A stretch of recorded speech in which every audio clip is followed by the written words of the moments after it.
geskiedenis wil ek graag hê ons moet saam lees uit Psalm 78. Daardie baie bekende Psalm wat handel oor die lesse uit die geskiedenis. Terwyl ons die woord oop het by Psalm 78, kom ons buig net die hoofde oor die geopende woord van God. Almagtige Vader, ons is hier by mekaar in die wonderlike naam van Jesus. Die naam wat staan bo elke naam. Vader, en ons is hier by mekaar omdat ons U wil verheerlik in die wonderlike naam van Jesus. Dankie dat ons die voorreg het om mekaar te ken, om by mekaar te kan kom, om met mekaar oor die wonderlike sake van U woord te kan deel, om daaroor opgewonde te raak en te weet, as ons so na die woord kyk, ons dien 'n opgestane heiland, ons dien 'n lewende God, ons dien die God van Abraham, Isak en Jakob. Vader, ons is vanmiddag hier by mekaar, omdat ons meer wil leer van wie is ons? Waar kom ons vandaan? Wat is ons wortels? O Vader, ons wil hierdie hele bespreking, hierdie gesprek in U hand stel. Hierdie byeenkoms aan U oorgee, Vader. Met die gebed, dat alles wat hier gesê en gedoen sal word, sal wees tot eer en verheerliking van U naam. Dat dit wat hier gebeur sal wees, dat elkeen van ons verder tot insig van die wonderlike lig van die skrif sal kom. Open dan nou hierdie woord wat voor ons lê in ons harte, dat ons dit sal verstaan, dat ons dit sal indrink en dat ons daarvolgens gehoorsaam sal optree. Ons bid dit in Jesus se naam. Amen. Psalm 78 les uit die geskiedenis, 'n onderwysing van Asaf. My volk, luister na my onderrig. Neig julle oor tot die woorde van my mond. Ek wil my mond open met 'n spreuk, raaisels uit die voortyd laat stroom, wat ons gehoor het en weet, en ons vaders ons vertel het, sal ons nie verberg vir hulle kinders nie, maar aan die volgende geslag vertel, die roemryke dade van die Here, en sy mag, en sy wonders wat hy gedoen het. Hy tog het 'n getuienis opgerig in Jakob, en 'n wet gegee in Israel, wat hy ons vaders beveel het, om dit aan hulle kinders bekend te maak, sodat die volgende geslag dit kan weet, die kinders wat gebore word, dat hulle kan opstaan, en vertel aan hulle kinders, en hulle vertroue op God kan stel, en die dade van God nie vergeet nie, maar sy gebooie kan bewaar, en nie word soos hulle vaders nie, 'n koppige en wederstrewige geslag, 'n geslag met 'n onvaste hart, en wie se gees nie trou was teenoor God nie. Kom ons lees tot sover. Hierdie hele Psalm, 'n magtige Psalm, oor die lesse uit Israel se geskiedenis, met as aanhef God se opdrag, dat die geskiedenis vertel moet word, van geslag tot geslag, dat die roemryke dade van die lewende God, van Abraham, Isak en Jakob, lewend gehou sal word, in die harte en in die siel, van die nageslag wat na ons kom. Dit is ons opdrag. En in gehoorsaamheid in daardie opdrag, staan ek dan ook vanmiddag hier.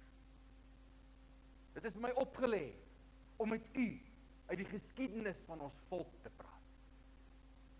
En as ons praat oor die geskiedenis van ons volk, dan dink mense willekeurig aan die geskiedenis van die Afrikaner volk waaraan ons behoort. En dink mense geskiedenispraatjie, as jy praat oor die geskiedenis, gaan by Jan van Riebeeck begin, of by die Groot Trek begin, of by die Tweede Vryheidsoorlog begin. Dit sou goed wees om ook daar uit te kom, ja. Maar as ons die geskiedenis werklik waar in sy konteks wil plaas, as ons die geskiedenis in plek wil plaas waar dit hoort, as ons die geskiedenis wil verstaan, as ons wil weet wie ons is en waar ons vandaan kom, dan kan ons nie by die Groot Trek en by Jan van Riebeeck en selfs by ons voorouers in Europa begin nie. Dan moet ons heel voor begin. Dan moet ons by Genesis 1 vers 1 begin. En dit is dan ook waar ek van plan is om vandag met u af te skop. Nou moet jy onmiddellik weet, as jy daar afskop, 1 middag en 2 middag en 3 middag, gaan definitief te min wees om uiteindelik by 1999 en jaar 2000 in die geskiedenis uit te kom. Ons moet nou al maar 'n versoek insit na die gemeenteraad en pastoor Errol om hierdie 3 praatjie reeks binnekort voor te sit met dalk nog 'n 3 of 4 praatjies om darm nagenoeg die volle spektrum te kan dek. My broer en suster, Psalm 78. In Psalm 78 roep God ons op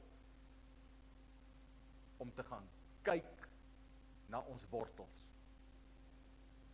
En daarom is die titel van hierdie praatjie reeks die volgende: Diep gewortel. Ons herkoms bevestig ons toekoms. Dink 'n bietjie daaroor na. As ons weet waar ons vandaan kom, as ons kan omdraai en terugkyk, en ons sien die wonderdade van God, en ons kan opgewonde raak oor wat God vir ons en ons voorgeslagte gedoen het, en ons sien hoe hy met sy magtige hand hulle gelei en uitgered het, deur soveel gevare heen, hoe hy hulle uitverkies het en daai uitverkore klompie bewaar en beskerm het tot op vandag.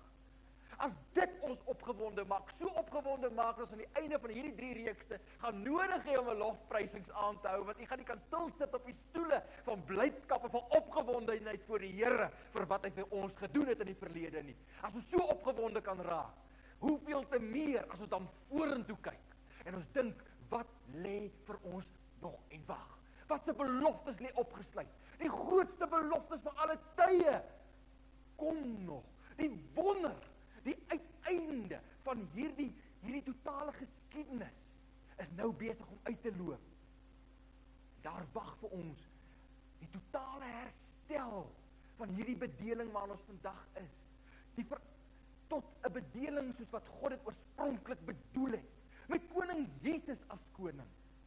Kan u dink hoe wonderlik gaan dit wees? Maar u kan dit nie regtig indink voordat ons eers gaan kyk het, wat het hierdie God van ons, met ons in die verlede gedoen. 'n volk wie sy geskiedenis ken. 'n volk wie daardie geskiedenis van hom koester en vashou.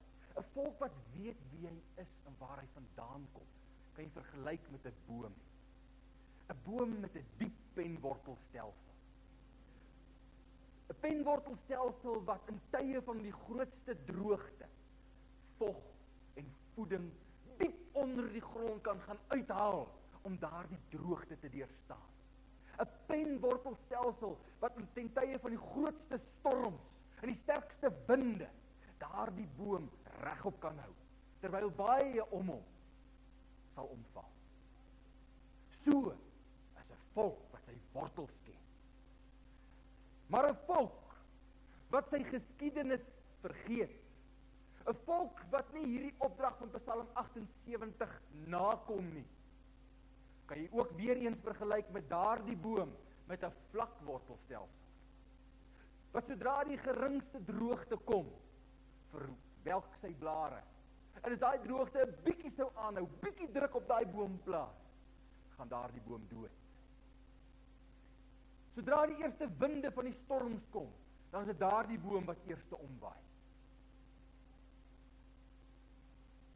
En as ons hierna gaan kyk, dan besef ons kyk na ons eie volk se geskiedenis, die onlangse geskiedenis, dan besef ons die aanslag teen ons volk is suiwer daarop gerig dat ons herkoms vergeet. Want die sieners kon reg kry om ons van ons herkoms los te maak, dan het hulle ons wortel afgesny. Dan kan hulle hierdie boom wat 350 en meer jaar gelede hier in die suidpunt van Afrika geplant is, omstoot. Maar solank ons aan ons wortels vashou, sal hulle ons nie kan omstoot nie. Gaan kyk op TV, gaan kyk in skoolhandboeke, gaan kyk in tydskrifte, gaan luister oor die radio. Hoe fel is die aanslag teen die wortel van ons volk.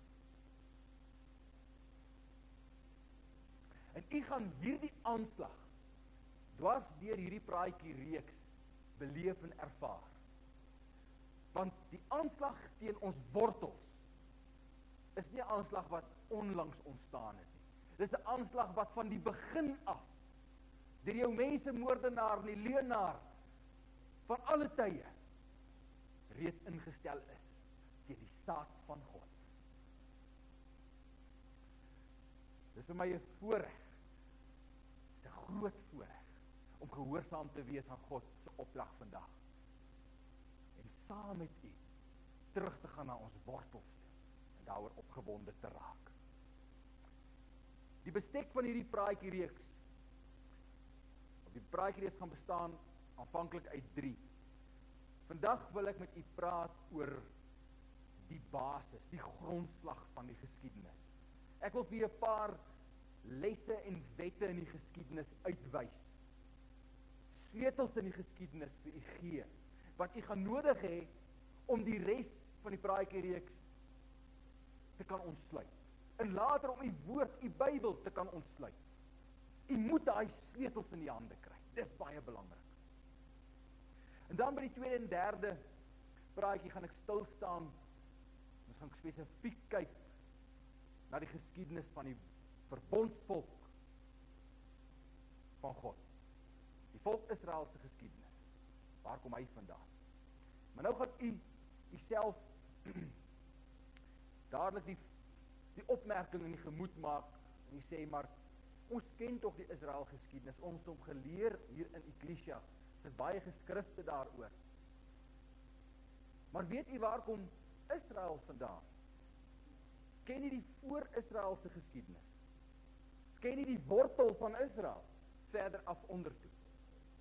Dis baie belangrik, want u sal sien dat die meeste geskiedskrywers en teoloë wat die Israel waarheid beveg en aanval, kry dit nie meer reg om dit uit die skrif uit te doen nie. Hulle sukkel. Hulle kan nie regtig uit die skrif uit hulle self deeglik uitdruk nie. Hulle argumente wil maar net nie lekker afgaan nie. Maar nou vat hulle ons op die geskiedenis af en op die terrein van die argeologie af. En uit dit kom hulle kom sê vir jou, ja, maar julle sê daar in 700 voor Christus het die groot Israel intog in West-Europa plaasgevind. Maar ons kan vir julle bewys dat 2 en 3000 jaar voor dit was daar al blanke beskawing in Europa gewees. Maar wat maak ons nou daarmee? Jy sien, en ek het nou al regtig ervaar dat baie van ons Israeliete, as ons in so 'n gesprek kom, val in die geskiedenismodder vas. As by die skrif kom, dan het daardie manne regtig waar probleme as hulle met ons redeneer, maar as dit kom by ons kennis van die geskiedenis, dan loop ons baie keer mank. En ons moet ernstig daarna gaan kyk, en dit is ek graag vir u wil uitlig. By 'n volgende reeks praatjies wil ek dan graag aangaan, nadat ons vasgestel het, waar kom ons oorspronklik vandaan, en wie was die Israeliete, en waarheen het hulle getrek, hoe het hulle self gevestig, dan moet ons gaan stilstaan by die Europese geskiedenis. Ons meer onlangse geskiedenis, kom ons praat van die afgelope 2000 jaar se geskiedenis. En ons moet daardie geskiedenis deurtrek, uiteindelik ja, tot by landing van Riebeeck, en by die groot trek, en by die Tweede Vryheidsoorlog, tot by vandag. Ek hoop dit gee vir 'n idee, hoe lyk die pad van ons voorgeslag. Ons praat oor die beginsels van geskiedenis. Wat is geskiedenis? Waaroor handel geskiedenis? Geskiedenis behoort te wees die studie van wat het werklik gebeur. Wat het regtig gebeur? Hoe het dit regtig gebeur? En nou sal jy sien, Huisgenoot en maak 'n tydskrif oop, Stari en ek weet nie wat 'n tydskrif, jong, hulle het gereeld seker lekker tydskrifartikels. En dan raak hulle weer hulle is baie lief vir die Jode en die Jodemoorde en so aan. Vandaag of later gaan kyk. Maar vra jy jouself die vraag af, as jy daai stuk nou klaar gelees het, sê wie? Want u sal nou sien, dat daai stukke geskiedenis wat hulle vir u opdis in die algemene media, gewoonlik lekker uit die duim gesuig. Kom uit die pen van 'n flinke rubriekskrywer of artikelskrywer. Ek het nog nie een so artikel gesien wat sy bron staaf of toon nie. Want jy sien, ek sê, wat is geskiedenis? Geskiedenis is die studie van wat het werklik gebeur. En as jy wil weet wat het werklik gebeur, dan moet jy teruggaan na geloofwaardige bronne toe. Jou studiemateriaal moet absoluut geloofwaardig wees. En uit daai geloofwaardige bronne moet jy dan die geskiedenis rekonstrueer. Moet jy hom weer opbou, soos hy nagenoeg was. Nou wat is bronne? Watte bronne is daar vir die geskiedskrywer tot sy beskikking?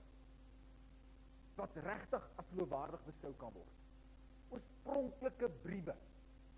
Of dit op papier is, en of dit op papyrus is, en of dit op klei-tablette is, dit maak nie saak. 'n Oorspronklike brief wat geskryf is in daardie tyd deur die mense wat in daardie tyd asem gehaal het. Dit is dagboeke. Die mense, die mens, die Adamiet veral, het oor die jare die wonderlike gawe gehad om dit wat met hom gebeur te dagboek.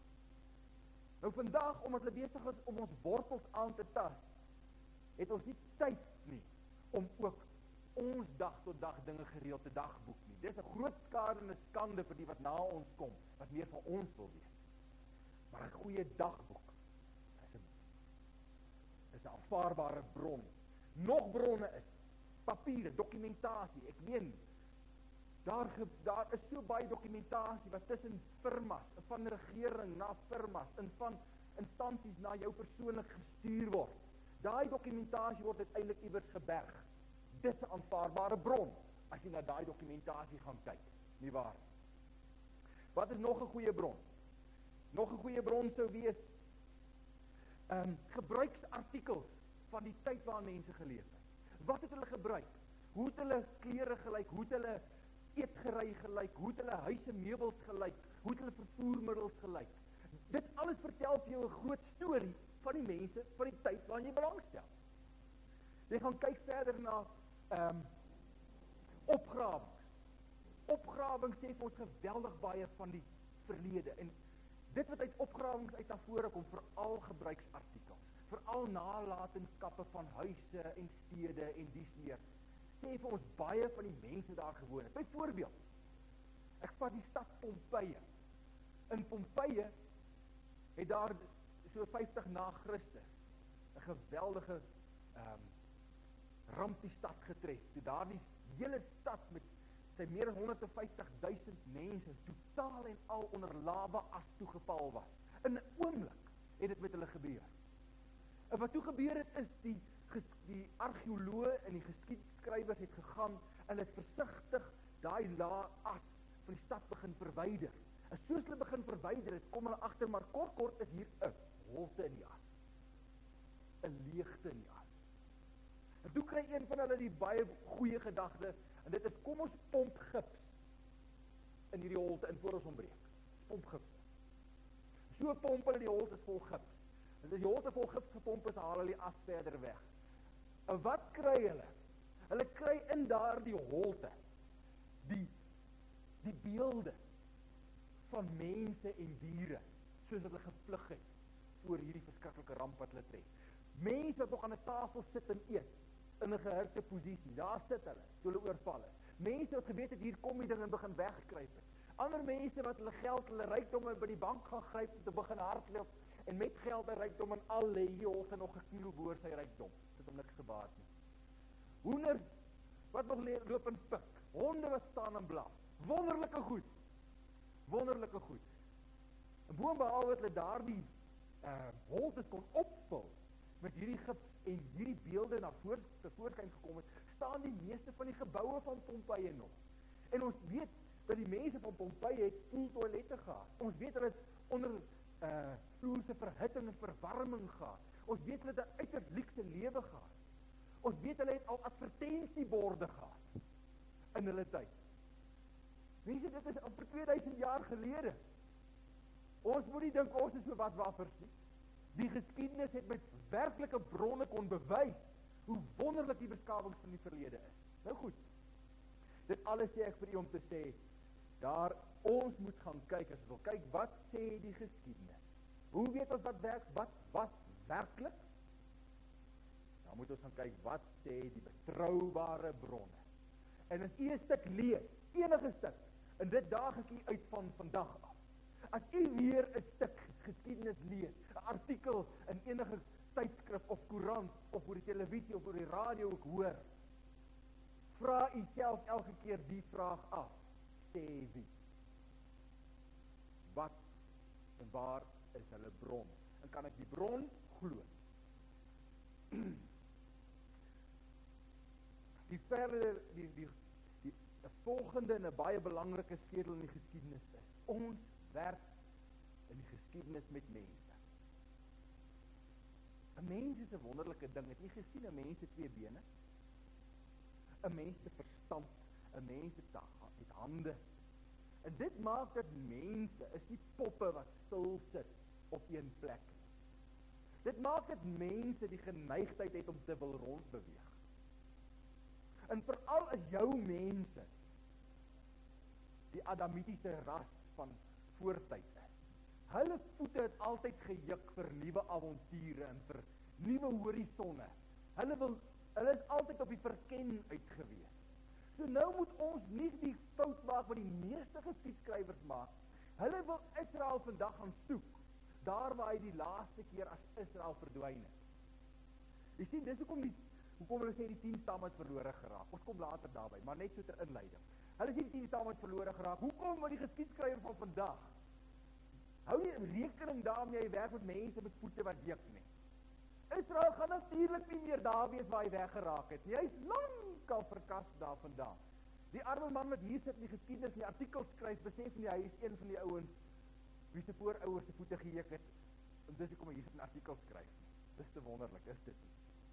Goed.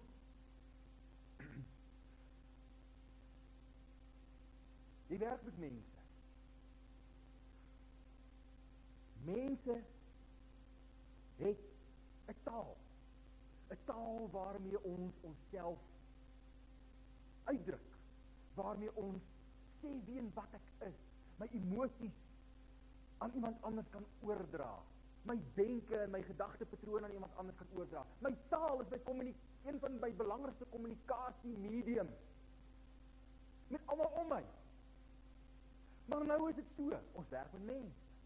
Mense is 'n tipe wese wat maklik aanpas en verander. En saam met die mense aanpassingsvermoë en veranderingsvermoë, verander en pas taal ook aan. Nou maak geskiedskrywers weer eens die fout, om te gaan sê, ja, maar die Israeliete van die ou tyd het hierdie en hierdie taal gepraat. En hulle het bekend gestaan as Israeliete, daar is nou geen spoor van hulle nie. Maar, onthou dit, die Israeliete wat trekkers is, mense op pad, mense met avonturiersgees in hulle, en wie die lewende gees van God is, wat hulle dring en dryf, kom in aanraking met ander volke om hulle. En hulle neem van ander volke, neem hulle sekere taalaspekte oor. As jy vir my sê, ag, maar dit is onmoontlik vir ons stoere Israel voorouers, hoe kon hulle ander volke se taal oorgeneem het? Sê ek vir, haai, wat vir ons eie Afrikaanse voorgeslag? Waar dink jy het Afrikaans vandaan gekom? Hy het nie die lig uitgeval nie, hy het hier ontwikkel. Al die volke met wie ons hier in hierdie land te doen gekry het meegehelp om ons taal te ontwikkel. My oorspronklike Duitse voorouer gaan my nie meer verstaan as ek vandag met hom in Afrikaans praat nie. My oorspronklike Ierse ouma, deur uit Ierland uit, gaan my glad nie verstaan as met haar Afrikaans praat nie. Nou wat dink jy het met Israel gebeur? In sy trektogte deur die eeue. Natuurlik het hy ook in kontak gekom met ander tale en taalgroepe. En hy daardie taal, sy oorspronklike taal, beïnvloed. Het daardie taal begin verander. Maar nog meer, Israel het nie as 'n ou blokkie bly trek, of as 'n eenheid bly trek. Hulle het nie Hulle het nie in 'n waalaar almal saamgetrek en deur die geskiedenis heen as 'n eenheid gekom nie. Hulle is deur baie omstandighede geskiedenis uitmekaar uitverdryf. Uitmekaar gejaag, oorloë, vyande, siektes, hongersnood, noem dit. Het hierdie Israel groepie, 'n verskillende groepe laat spat. En soos hy in groepe inspat, jy weet daai ou groepie gaan sit in isolasie weer op 'n ander plek in die wêreld. En daar begin daai groepie se taal weer en sy kultuur en sy tradisie, sy eie identiteit aanneem. En dit verskil van sy medevolksgenoot van 100 of 500 of 1000 jaar gelede, wat 1000 myl van hom afsit. Verstaan jy dit? Hou dit in gedagte, hierdie goed is vreeslik belangrik. Want ons gaan in hierdie praatjie reeks van ons by 'n klomp name kom. Wat ek vir julle gaan sê, hoor hierson, Eibri, Abiri, Ibiri, Hebreër, is dieselfde ding. Dan moet nie vir my sê, nou, hoe kom jy by dit uit? Baie maklik. Ons van die Duitser, ons noem die volk wat daar in die Middel-Europa bly, noem ons Duitsers. Die Engelse noem hulle Germans. Nou klink Germans soos Duitsers. My spel hom nie is dieselfde nie. Maar weet jy wat is dieselfde volk na wie verwys word? Dan noem die Franse nog Allemaan. Allemaan. Nou liewe land. Nou kan ons nie gaan sê, hoorie, German, Duitser, Allemaan. Verskillende name, verskillende volke, niks met mekaar uit te waai nie. Nie waar nie. Selfe volk. Die taalontwikkeling waardeur Israel gegaan het, maak dat verskillende Israel groepe, wat uit verskillende punte in die wêreld staan, verskillend kyk na verskillende volke en verskillende name gee. Maar dit is dieselfde volk. Onthou daardie beginsel. En dan tenslotte voor ons by die geskiedenis uitkom. Wil ek vir dit sê. Ja, alhoewel ek so ver moontlik gaan hou by bronne, by aanvaarbare bronne. Ek het 'n hele klompie bronne geraadpleeg vir die praatjie reeks wat volg. Werk ons aanvanklik met 'n geskiedenis van 4, 5, 6000 jaar gelede. Nou moet jy weet dat na 6000 jaar begin baie van daardie bronne ook maar twyfelagtig raak, nê. So, wat ek vir u wil waarsku, is, terwyl mens vir al die vroeë geskiedenis hanteer, moenie in die strik trap om dit wat ek vir u sê as absolute dogma of absolute evangelie aan te neem nie. Dis oop vir baie interpretasie.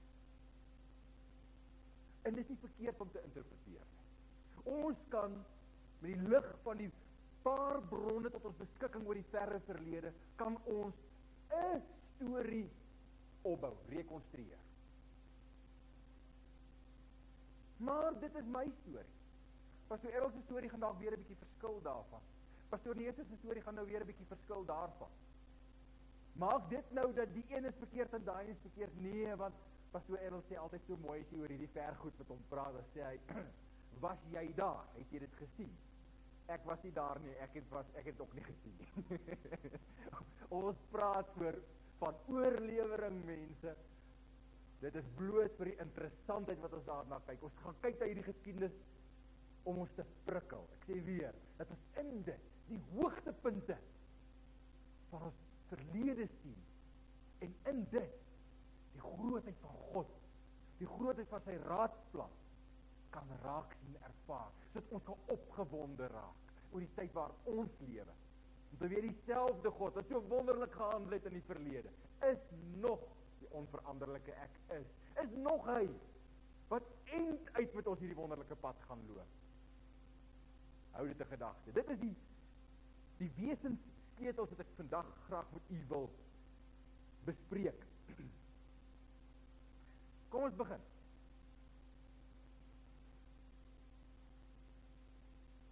Waar begin dit alles? Ja, ek wil begin deur vir u te sê, ons wit ras het die afgelope eeue 'n absolute beheptheid ontwikkel met waar kom die ander vandaan. Ons wil altyd weet, maar Die Inkas. Wie was hulle en waar kom hulle vandaan? Die Mayas. Wie was hulle en waar kom hulle vandaan? Die Egiptenare. Ai. Die Mesopotamiërs, die Sumeriërs, die Indiërs, die Chinese. Noem dit. Ja, natuurlik in ons land altyd, en deesdae in Europa ook, en die swarte. Waar kom hy vandaan? Wie is hy? Weet jy, en hulle sal opgrawings doen. Hulle sal miljoene spandeer in navorsing, om die herkoms haarfyn te probeer bepaal, van almal, behalwe hulle self. Weet jy, daar was die afgelope meer as 100 jaar, geen ernstige geskiedskrywer, of argeoloog, wat met 'n passie ingegaan het, op die herkoms van die wit man. Die laaste mense wat die herkoms van die wit man probeer vasstel het 'n eeu gelede gelewe. En hulle bevinding, wetenskaplik gegronde bevinding, word deur die moderne eeu se geskiedskrywers en argeoloë doodeenvoudig afgelag as belaglik. Sonder dat hulle enigstens daardie mense probeer verkeerd bewys of 'n alternatief daarstel.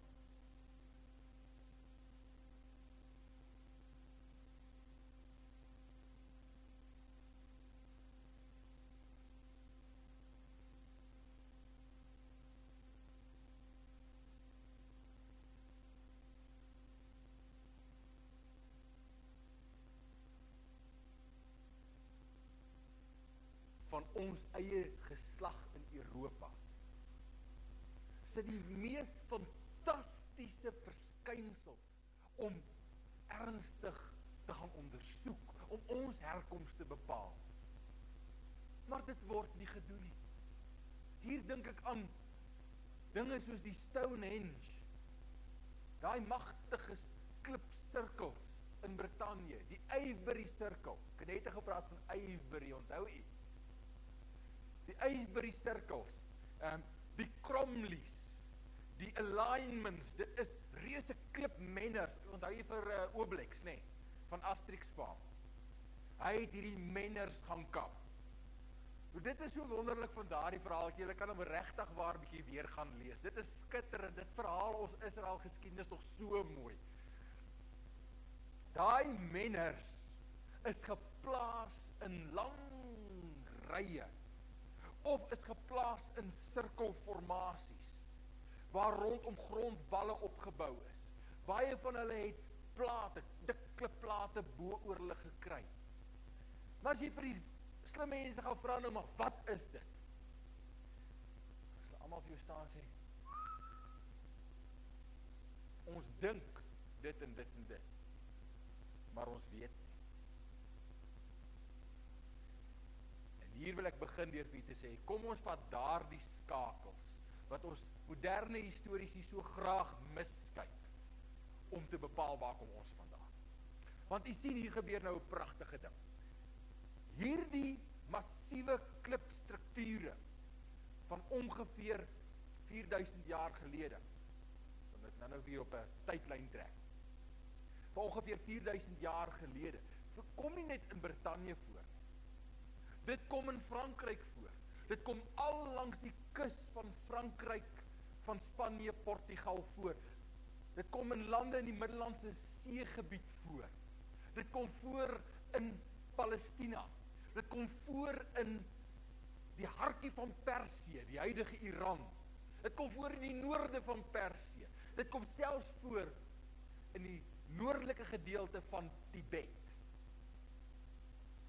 Kan u die pad sien wat ek hier vir u toon? Kom ons begin nou van Tibet af, deurloop na Persië toe, deurloop deur die Middellandse See, uiteindelik tot in Engeland.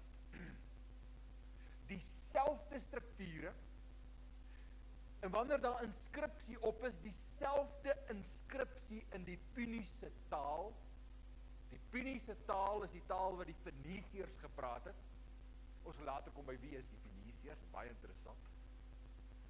Maar in dit, in hierdie verskynsels, weet ons die volgende, dat hierdie verskynsels het definitief iets te doen met aanbidding. Dit was tipes aanbiddingstempels. En die persone wat daar en op daardie wyse aanbid het van Tibet tot in Engeland op dieselfde wyse aanbid. Maar dit was ook mense wat duidelik 'n baie diep kennis van die sterrekunde gehad het.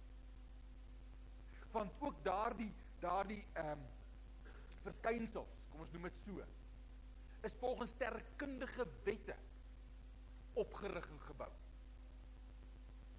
Maar daardie mense het ook almal die volgende gemeen, hulle het almal die basiese wiskundige beginsels geken en onderlede gehad.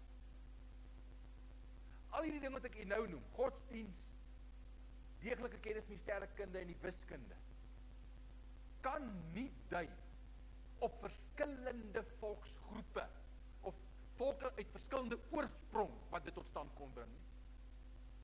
Dit moet dieselfde wees. Een en dieselfde groep mense wat in 'n spesifieke tydperk, soos wat hulle beweeg het, dit neergesit het.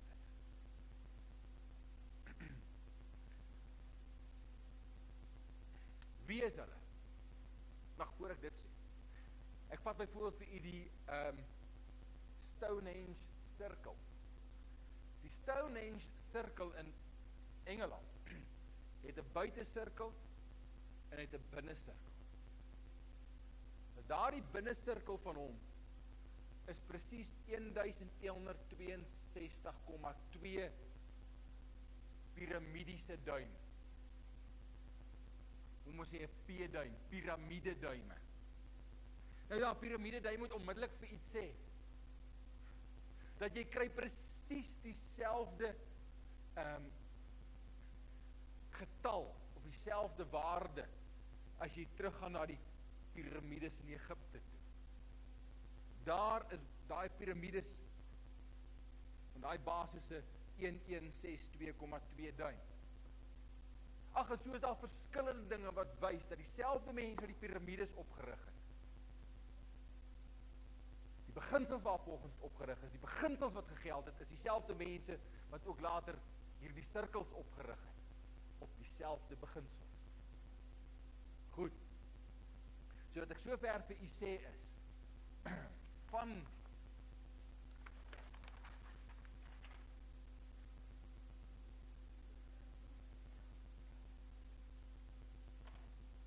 maak so van Tibet na Persië, na Egipte, na die Middellandse See, na Engeland, Frankryk, kan ons 'n goue lyn deurtrek. Selfde mense, selfde kennis, selfde beginsels wat geld. Wie was hierdie mense? Hierdie mense was soos wat die verskynsel by Avebury vir ons het so pragtig aandui. Die Aveburiane. Nou wie was die Aveburiane? Avebury. Moet weer dit donkerder pen kry.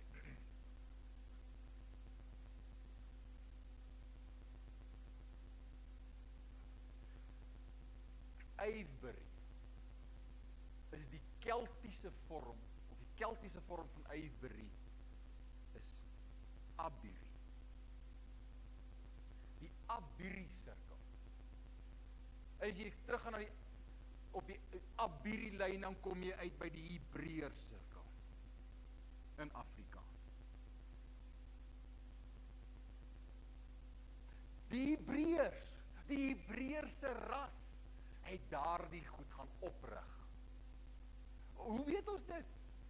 Weereens die inskripsies wat praat van die Abiris.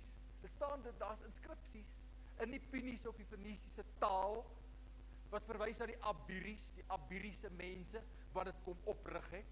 En daardie selfde inskripsies voer ons terug tot in Tibet. Selfde taal. Selfde Abiris. Goed, nou kan jy vir daai kaart opsit asseblief.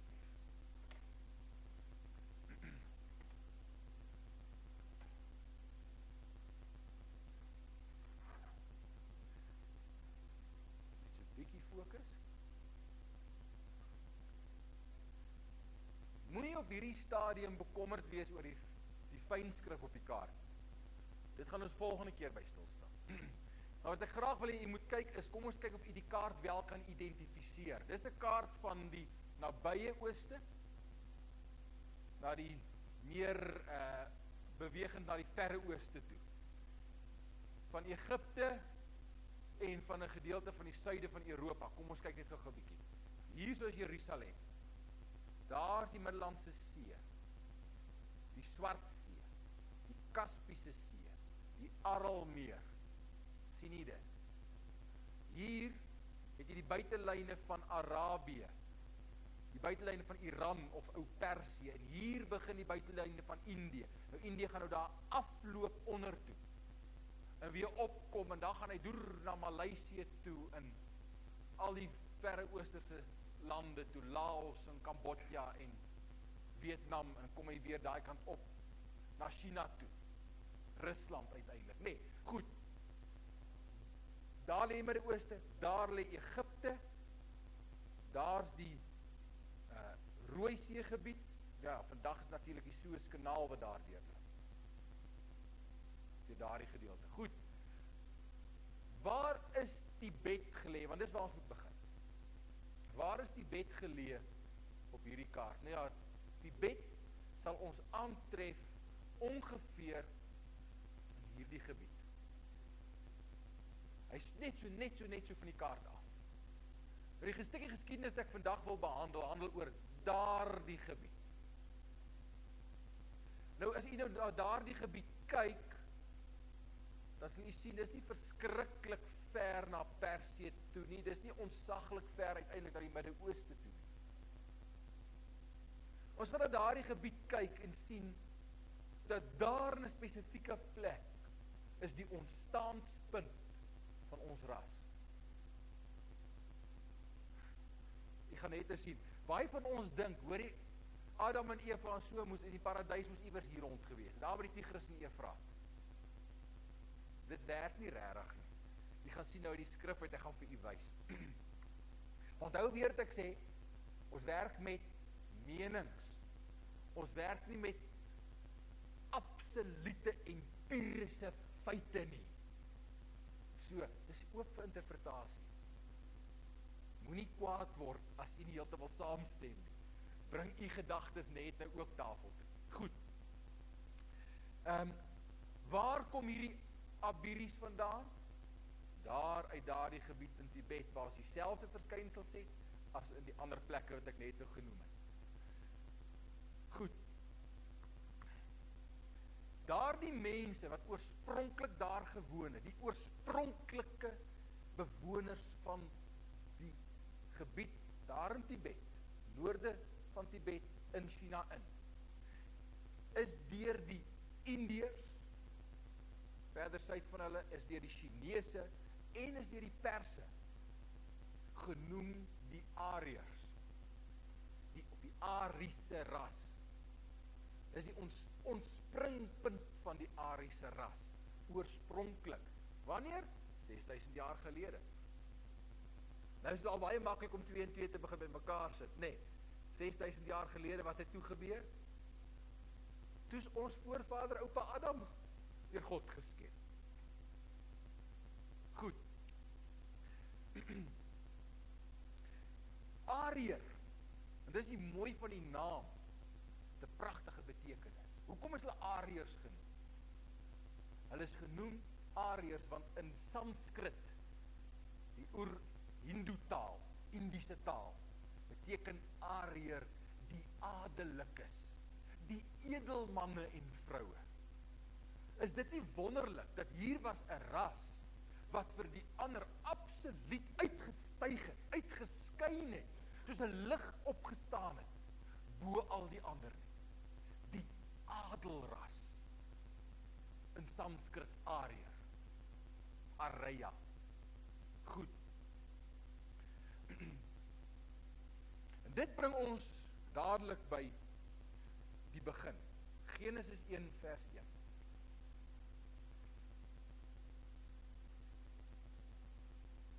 Want jy sien ook hier is daar so baie twis tussen die wetenskaplike en die Bybelkenner oor die wetenskap. Die wetenskaplike kan vir jou onweerlegbaar bewyse toon dat die Homo sapiens, ek noem dit nie mense nie, maar die Homo sapiens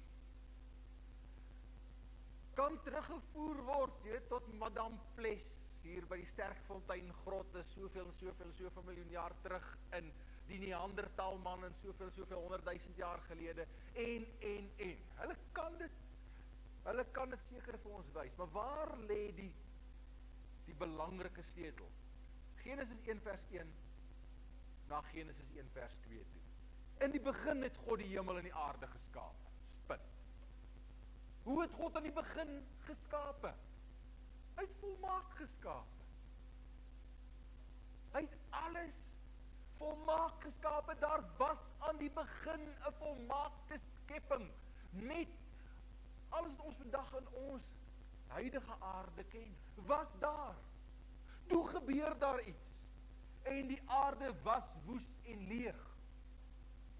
En ons weet, as jy gaan na enige goeie konkordansie toe, daar die woordjie was, sy korrekte vertaling is, moet het geword wees. Die aarde het woes en leeg geword. Hy was nie altyd, hy was nie woes en leeg nadat God geskep het nie. Hy is volmaak. Toe word hy woes en leeg. Tydens watter tydperk? Tydens die stryd tussen Lucifer en God. In die tyd wat Lucifer uitgewerp is soos 'n bliksemstraal. Dis daar waar soveel van die wetenskap verklaar kan word. Want as ons dit aanvaar, dan beteken dit, wanneer het God aanvanklik geskep? Ons weet nie, dit kan 100 miljoen jaar, 1000 miljoen jaar, 20.000 miljoen jaar wees. By God is daar nie tyd nie, dit maak ook nie saak nie. Dis nie belangrik nie. Maar wat vir ons belangrik is, ons weet, 6000 jaar gelede, skielik, is hier 'n nuwe groep mense op aarde geplaas, in wie die gees van God geleef het. En dis dit wat vir ons belangrik is. Nie die oneindigheid van geskiedenis voor die 6000 jaar nie, waarin daar sekerlik dinosourusse kon wees en ander wesens kon wees, en baie van die Madame Plesse en Neandertal mense ook kon wees. As dit so was, nou wat daarvan? Dit pla ons nie. Dit kon so wees. Wat ons weet is, uit opgetekende geskiedenis, het daar 6000 jaar gelede by die ontstaan van Adam, was daar 3 onderskeidbare rassegroepe reeds op aarde. Die negroïde ras, waarvan ons swartes en die aborigines familie is, het bestaan. Dit kan ons bewys. Die Mongoolse ras, waaruit die Chinese en die Mongole en die Japaneese uit voortstam, het bestaan. En uiteindelik die jongste aankomeling, die Kaukasiese ras. Die Kaukasiese ras wat volgens alle geskiedkundige aanduidings skielik tevoorskyn gekom het. Hoekom? Want God het gesê, laat ons mense maak na ons beeld, na ons gelykenis. Niemand anders op hierdie aardbodem op daardie stadium was geskep beelddraers van God nie.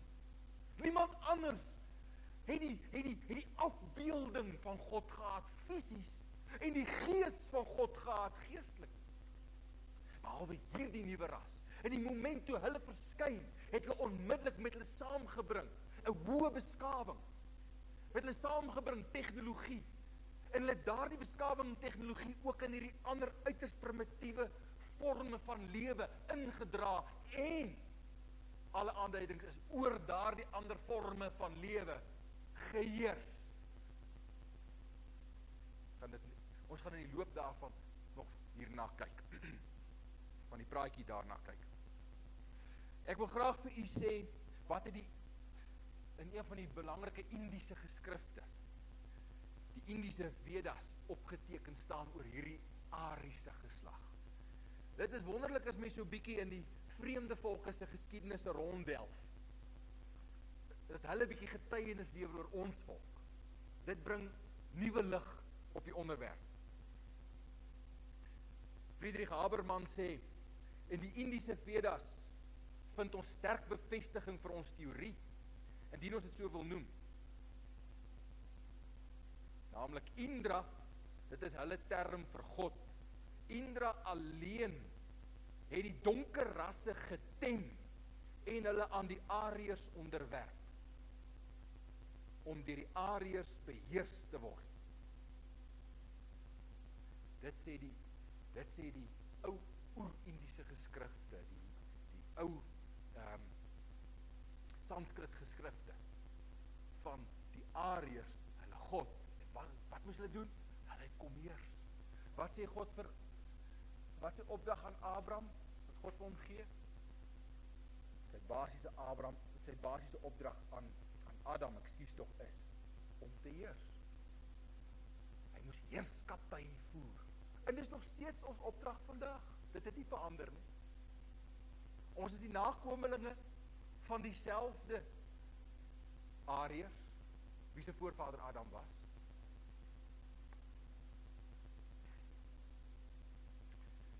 Kom ons lees saam Genesis 2, vers 10 tot 14. Want wat ek graag hier wil doen is vir u te wys, waar was die ontstaanspunt, en ek trek het terug daar na Tibet toe, waar was die ontstaanspunt van hierdie ras? Met ander woorde, waar was die paradys? Waar die ras ontstaan, die woord sê in die tuin van Eden, dis waar God vir Adam geplaas het. Nou waar is die tuin van Eden? Die Bybel sê het vir ons pragtig, kom ons lees dit. Hy sê, hoor nou mooi, Genesis 2 vers 10, en daar het 'n rivier uit Eden uitgegaan om die tuin nat te maak. Hoor nou mooi, daar het 'n rivier uit Eden uitgegaan. Ek gaan vir u teken, dat u verstaan wat daar staan. En sê of u saamstem. Daar het 'n rivier of water uit die tuin van Eden uitgegaan. Hoeveel? 'n rivier uit die tuin van Eden uitgegaan. En daarvandaan is dit verdeel en het 4 lope gehad. En uit daai een bron is dit verdeel en het uiteindelik 4 lope gehad. Sien jy dit? En hy sê verder, die naam van die eerste is die Pison. Dis hy wat om die hele land Havila loop waar die goud is. En die goud van die land is goed. Daar is ook balsemgom en onyxsteen. En die naam van die tweede rivier is die Gihon. Dis hy wat om die hele land kus loop. En die naam van die derde rivier is die Hiddekel. Dis hy wat oos van Asser loop. En die vierde rivier is die Vrat. Nou kom ons moderne teoloë en hulle vat onmiddellik die kaart sê, Efrat. Waar was die paradys? Dis nie Tigris nie, Efrat. Maar mense, dit kan onmoontlik nie wees nie. Want die landstreek tussen Tigris en Efrat voldoen glad nie aan presies die beskrywing wat ons nou net gelees het. Die Tigris en Efrat het geen gemeenskaplike oorsprong nie. Daar is nie een oorsprong of een rivier of een waterbron waaruit hy in 4 verdeel nie. Kyk mooi wat daar gebeur. Wat jy hier het is die Tigris en die Efrat is 2 wat later hier op 'n punt op sekere plekke 1 word en afvloei see toe. Dis nie 4 riviere en 4 lope nie. Nou die enigste plek wat voldoen in die aardrykskunde van waar die paradys kon wees, is 'n gebied wat hierso in die vandag in China, in die noorde van Tibet geleë is, die suide van Rusland, daar is Rusland.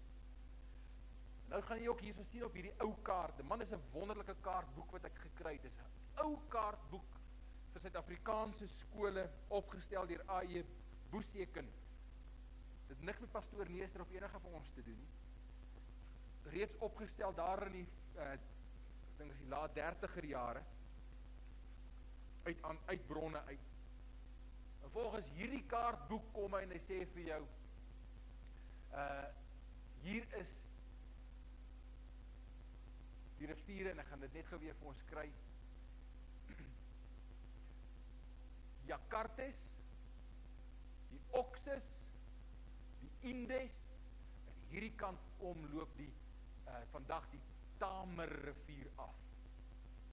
Nou as ons gaan kyk, dan sal ons sien dat daardie 4 riviere, die Oxus, die Jakartes, die Indus en die Tamer rivier, het een gemeenskaplike oorspronkbron waaruit hy kom. En hy verdeel daarvandaan in 4 lope wat in 4 rigtings uitwy. Dat is nêrens anders. Die kaart van die aardbodem, so punt, soos daardie punt nie. Nou goed, dit is hulle moderne name. Maar as ons dit terugvoer, ook weer terug na die oorspronklike name toe, dan sal ons sien dat daai riviere ek net my name kry.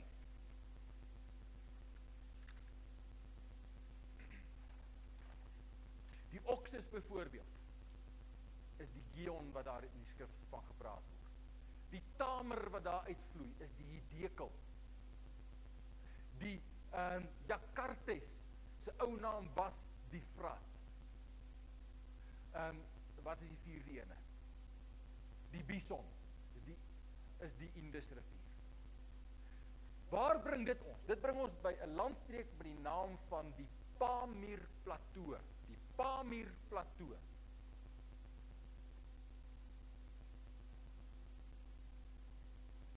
Die Pamir Plateau. Wat beteken die woord Pamir? Pamir beteken land van valleie. Land van valleie. Aan die ander woorde, hoe moes die Pamir Plateau gelyk het? Plateau beteken dis 'n hoogland. Dis 'n hoogland, hy lê hoog geleë, maar 'n land met baie valleie. Kan jy die valleie sien? Plateau, hy lê hoog met sy baie valleie. Dan gaan ons bietjie kyk en ons sal sien dat daardie Pamir Plateau was op sy dag die waterskuur van daardie deel van Asië gewees.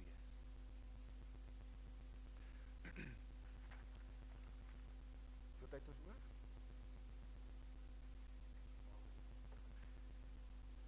Ons sal maar volgende keer moet aangaan, maar ek sal dalk nog so 2 of 3 woorde vir moet sê. Ons het nou gesien dat die oorspronklike paradys moes op die Pamir Plateau gelê het, want dit voldoen aan die vereistes van die skrif.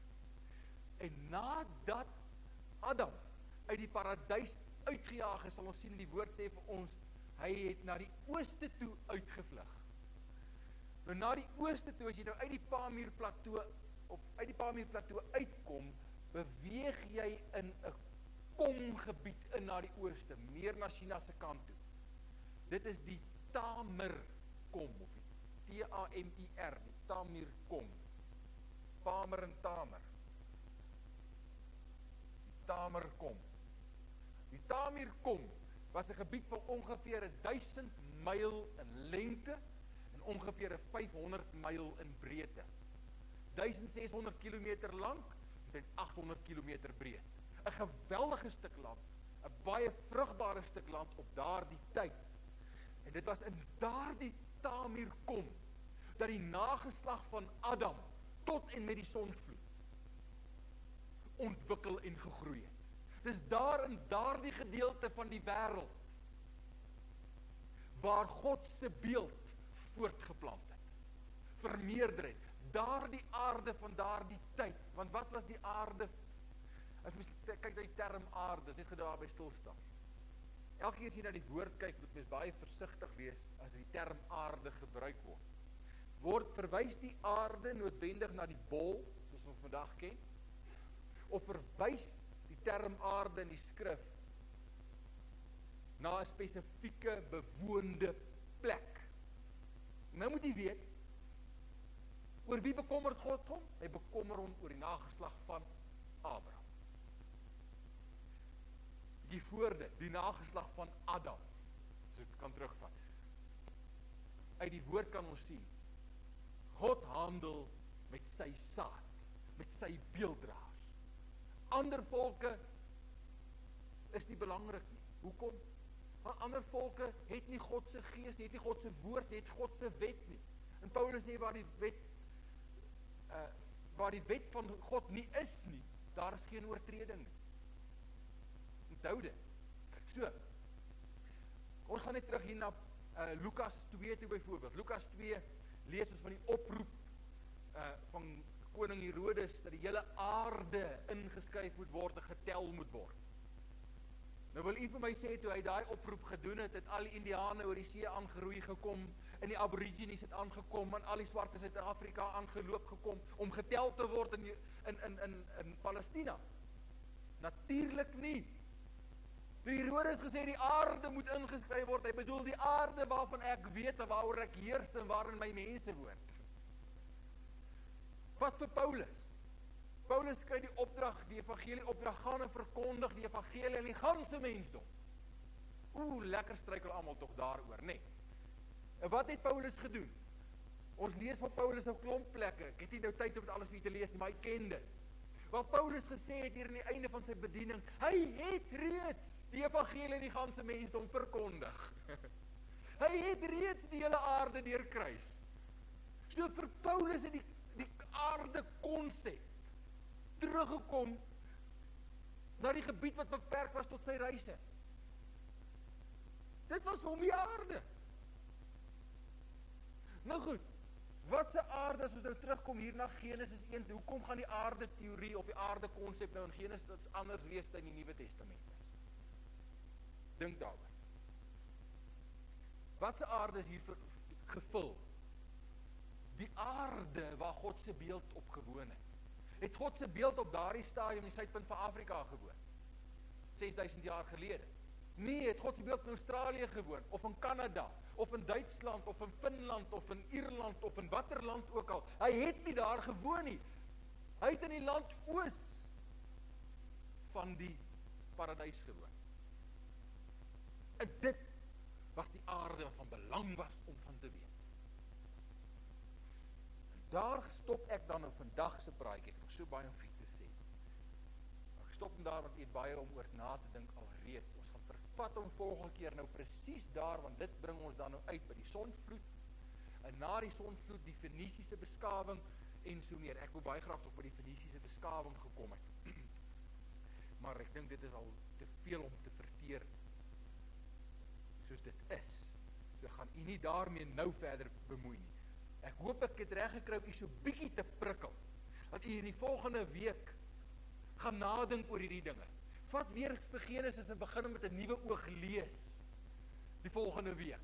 Ek daag u uit, dat wanneer ons mekaar weer ontmoet, u met 'n vonkel in die oog hier kan sit, en kan begin saamgesels oor die dinge waaroor ons gesels. God seën u. Kom ons sê net dankie. Wonderlike Vader, ek sê vir u baie dankie, dat ons na hierdie pragtige verlede kan kyk. Dis 'n lewende verlede van 'n